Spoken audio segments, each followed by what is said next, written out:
Jay here, bringing you a special report with news on beer home brewing.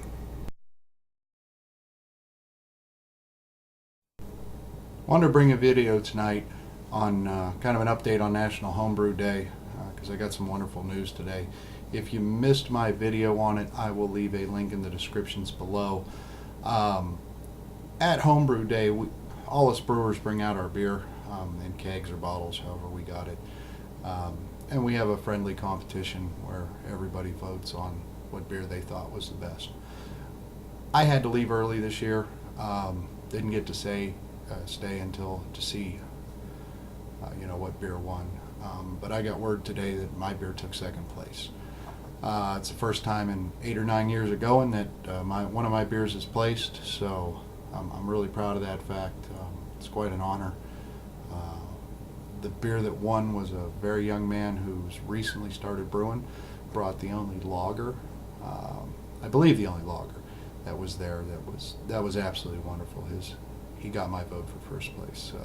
It really was one of the best beers I've had in a long time. That being said, too, along with National Homebrew Day, while I was there, I brewed my Anchor Steam Clone recipe that I posted in my review of Anchor Steam beer. I'll leave a link to that in the descriptions below as well. That's done fermenting now. It's getting ready to be moved in the secondary. A couple of weeks from now, I'll re-review that beer with a side-by-side comparison test. See how close that clone recipe got. We'll adjust the recipe if need be, but I'm pretty sure that I got it pretty spot on. It's a pretty simple beer to make. The only thing is my Northern Brewer hops were a little stronger than I expected. Normally they run between 8 and 10%. Mine were around 12% alpha acid. So I adjusted the recipe on the fly when I was out there when I noticed that. So we'll see how close I get on the bitterness. And if you watch the video footage, I think my color might be a hair light too, but we'll see. That being said, the other reason that I wanted to talk to you tonight was I wanted to respond to a question that was asked to me. Someone asked me if I could recommend beers to go with food, talk about food beer pairing. And I don't profess to be an expert on food beer pairing. I'm a pretty good cook and I'm pretty good at brewing beer, but I'm not going to claim to be an expert on what goes with what. But I think I can offer a few general guidelines in that area. The first one would be you don't want to overpower whatever you're eating. I mean, I'm assuming you're out at a restaurant, you've ordered a meal, you're spending your hard-earned money on it. You don't want to order a delicate shrimp pasta and completely obliterate the taste of it with an IPA or a stout or a porter. Some of those beers are best left to just enjoy as beers. Now, if you're going to have a lamb stew or a beef roast with lots of gravy, I don't see anything wrong with going with a dark beer.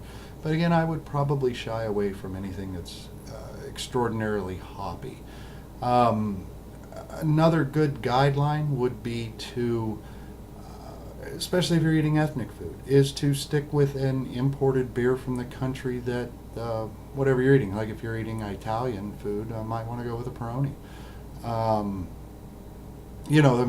These people have made whatever their national dishes are for centuries, and I'm sure their beer revolves and has evolved to work quite well with their national dishes. The only other thing I would suggest is if you're eating American food, especially hot food, you may want to choose a slightly sweeter beer to help neutralize the heat. I mean, if you're like me and you have to order the hottest thing on the menu just to see if you can tolerate it, sweet beer can go awful nice to help neutralize that heat.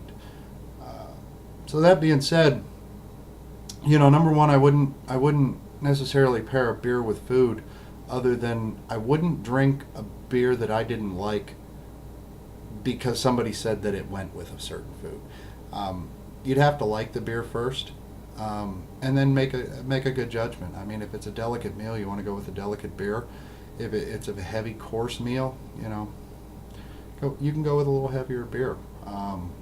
But there again, the beer is at that point is to kind of wash down the meal. So I would concentrate more on the meal and less on the beer. Um, for your appetizer or dessert, instead of getting an appetizer or dessert, order a good beer with a lot of flavor. There's nothing wrong with that. Um, you know, beer's basically liquid bread, so pair it like you would with a bread with your meal. You wouldn't go with a outlandish bread loaded with garlic to eat something that didn't fit with that. Oh, and that's all I got to say on that. I hope that helps. If you have any more questions, feel free to leave them in the comments. I'll try to answer them the best I can. Thanks for watching.